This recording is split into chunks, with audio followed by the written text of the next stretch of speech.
Work it, make it, do it, makes us harder, better, faster, stronger. Work it, That don't kill me, can only make me stronger. Peggy 18.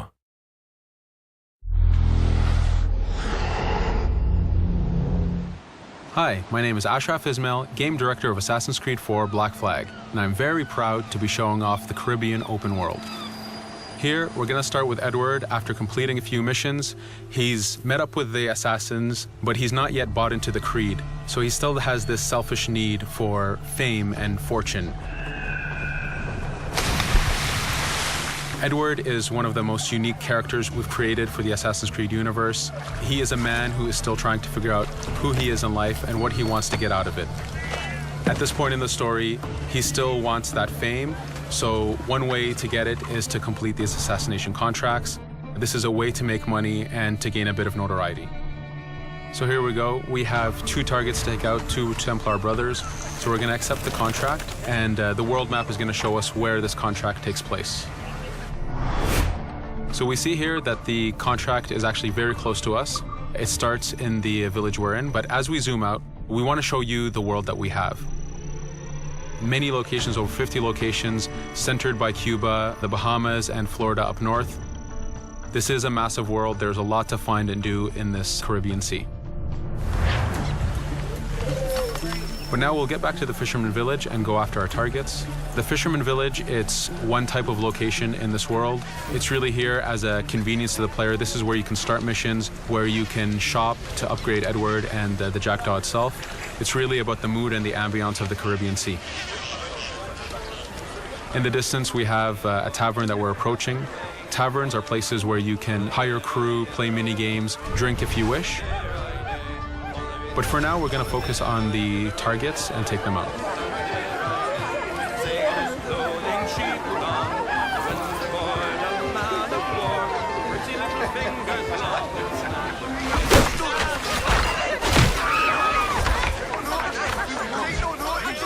Now that we've taken out one brother, the other one's going to bolt.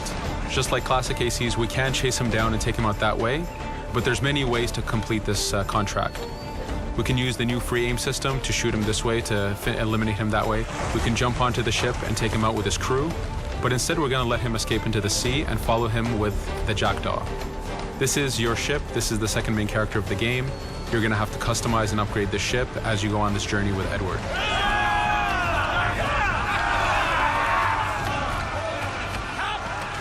We've seamlessly gone from a ground chase right into a naval chase. We could destroy the ship and complete the contract that way, but instead, using the spyglass, we can see that he's carrying a lot of rum. Rum is important in the economy system. It's one way of making a lot of money if you sell it properly. So instead of destroying the ship, we're going to plunder that ship. Here you can see the upgrades that we've made into the naval combat. Using the front cannons, you can shoot chain shots to slow down the ship.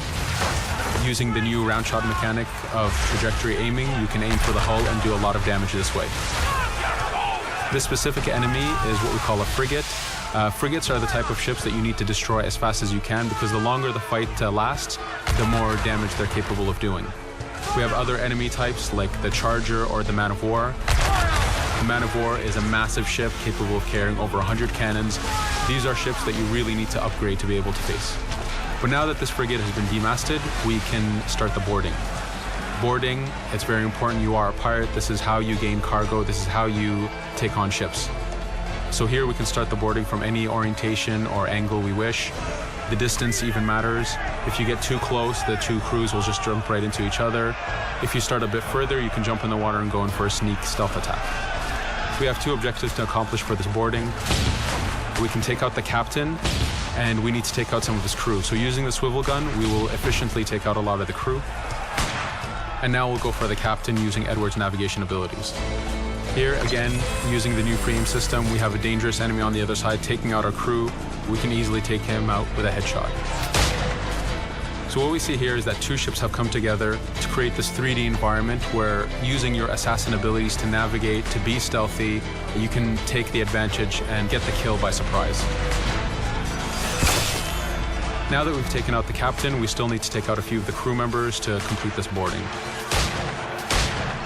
Now that we've plundered the ship, We're gonna gain that rum that we saw earlier, but we're also gonna gain ammo and crew members and some gold. With every boarding, there's 3 options that you can do with that ship. You can gain crew members, you can send the ship to your fleet if you wish, or you can salvage a ship to repair the Jackdaw if you took too much damage in the fight. In this case, since we did well, we're gonna send the ship to our fleet. Now that we're back in the Caribbean Sea, we needed to make sure that every minute something is being advertised to the player, something new for the player to do. In this case, we have this uncharted location. These are what we call playas. We have over 75 of these in the Caribbean world. Every playa has something very important for the player to find, something that will help in upgrading Edward or the Jackdaw. So it's in your advantage to explore these locations.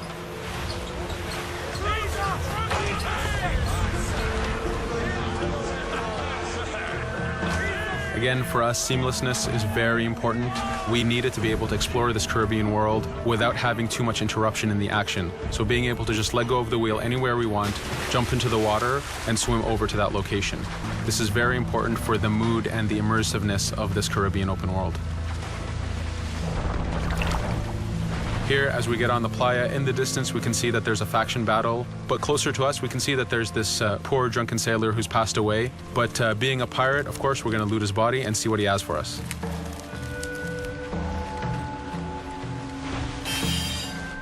So we found a treasure map. This treasure map is asking us to go to an island called Misteriosa.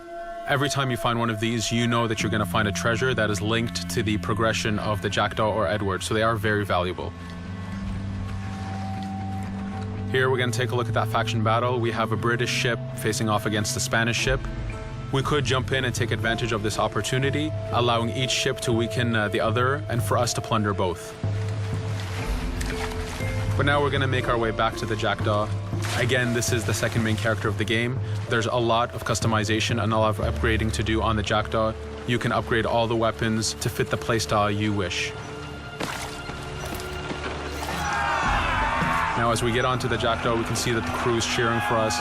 Edward has a really close relationship with his first mate, Adewale, standing right there, and with his crew. And this is something that you'll see later in the demo, that we can lose and gain crew members. Again, using the spyglass, we can really see the contents of a ship, but you can also assess the danger and threat level of these ships. But for now, we're going to continue to Misteriosa to find that treasure. Here we've crossed into a harpooning zone. The harpooning system is connected to the hunting system, which is used for upgrading Edward himself. So you can upgrade the number of weapons he carries, the ammo that you can carry, and even his health. But for now, we've moved past that zone and we've got into a storm. Storms are very dangerous. If you're not careful, if you don't know how to navigate a storm, you will take damage to your ship and you will lose crew members. In the distance, we can see a water spout. This is a tornado in the ocean. These are very dangerous. They can suck you in, and when they do, they tear the ship apart and take out your crew. Here we can see its effect on a ship. This poor ship got sucked in and got destroyed. Storms are very dangerous, but we wanted the player to take advantage of this. When you've mastered a storm, when you know how these systems work, you can pull enemies into a storm and let the storm do damage for you. So there is a strategic element to using a storm in the world.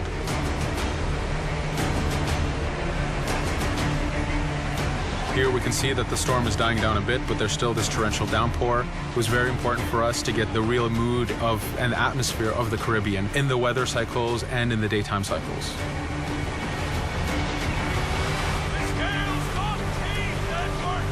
But here, since we've survived the storm, did pretty well, let's order our crew to sing. Sea shanties are a part of this game. It's a collectible that you can find in the world. So the more you find, the bigger playlist you have for your crew. But for now, we've made it to Misteriosa. So again, we're going to seamlessly get off our ship and explore this location. Misteriosa is a Mayan ruin. Mayan ruins are heavy with stealth and navigation capacities. There's a lot of treasures and hidden discoveries to be found in these locations.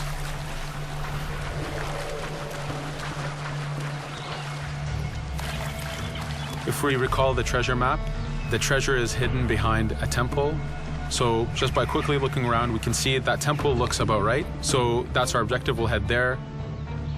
As we go this way, we can see there's a lot of guards on the beach. We could go in and fight them if we wish to, but to show off that this is a mini open world, we're going to try to find a different route to get to our objective.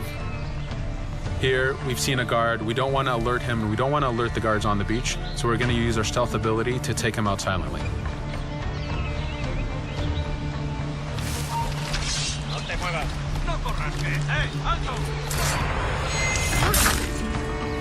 With AC3, we were able to push the navigation in the frontier, which means using natural environments like trees and rocks and so on. Mayan ruins are the perfect place where we mix man-made structures and these natural environments. So you really get to feel how far the navigation abilities of the Assassin have come since the original game. In the distance there, we can see another part of the island being blocked off by a patrol of guards. We're going to avoid it for now and go for that treasure.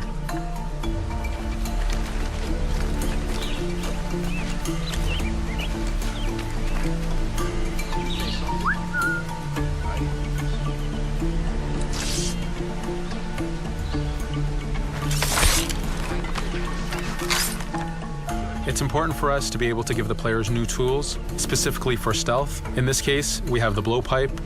Using the berserk darts, you make your enemies go crazy. Effectively, this means that they'll attack anything and everything in sight, including their own friends, animals, or Edward if he was in the way. So you do have to be careful with how you use it.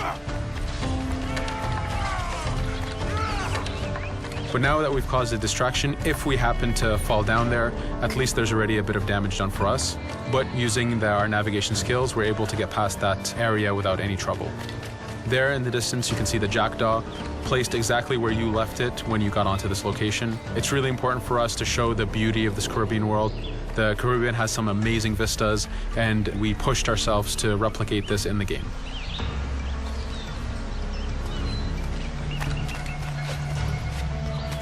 As we continue forward, we can see in the distance there's a couple prisoners that are taken hostage.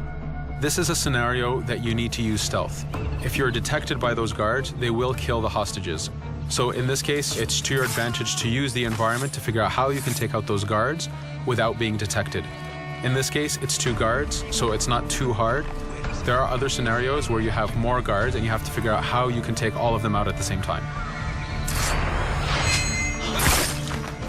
Now that we've freed these prisoners, they are more than happy to join our crew.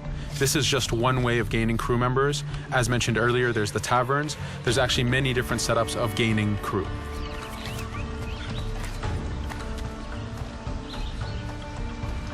Here, we're going to go back to the treasure map. We can see that the treasure is actually behind the temple near a fountain. So if we just look around, we can see that it's around here.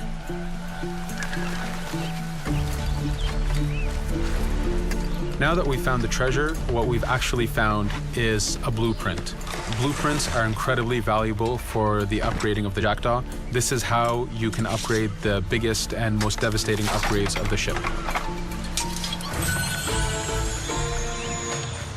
So here we're approaching a reach high point. Just like classic ACs, synchronizing with the reach high point reveals the contents of a location and the map itself. But as an added feature, because this game world is so huge, there are many different locations, this also becomes a fast travel point. So now you can, by synchronizing, now you can come back here anytime you wish to collect those treasures that we passed up a bit earlier. Here we've reached the end of the demo. This was a tease of the open world that we have. We're very excited to be able to show off this game and to let you play it very soon. Thank you for joining us.